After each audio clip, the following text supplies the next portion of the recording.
In the beginning of the revolution, Zapata had placed his support in the hands of Francisco Madero. While taking part in his first rebellious action of the revolution in December of 1910, he held the belief that Madero would be able to confer legitimacy on the movement. In March of the next year, he had shifted to leading an armed resistance. This had grown his following of men from 70 to over 5,000.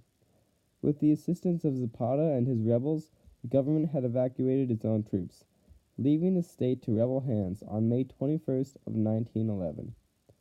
It wasn't long after this taking over of the state that Zapata's opinion on Madero had changed. After their recent victory in the next month of June, Zapata had met with Madero where he demanded that the land be returned to the people of Morelos. He insisted that haciendas should be divided equally and given to farmers. At his suggestions, Madero had said that they would require much study and legislation in their decision, but had attempted to console Zapata by offering him a hacienda of his own. Outraged by this proposal, Zapata had officially decided to withdraw his support and turn against Madero's rule.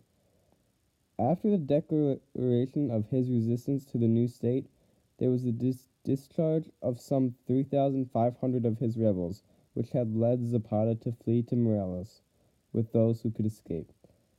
In August 1911, Victoriano Huerta was sent to Morelos to finish the job.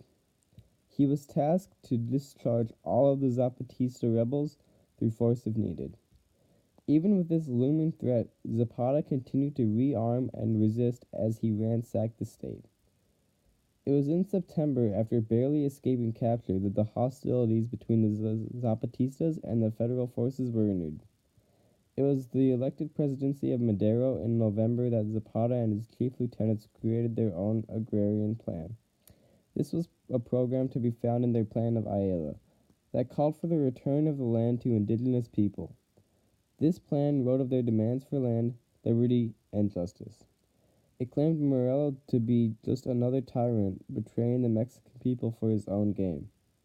This plan would serve into the rebellion's main statement of goals as it had formulated the slogan, Liberty, Justice, and Law, which had later been amended to its final form of Reform, Liberty, Justice, and Law.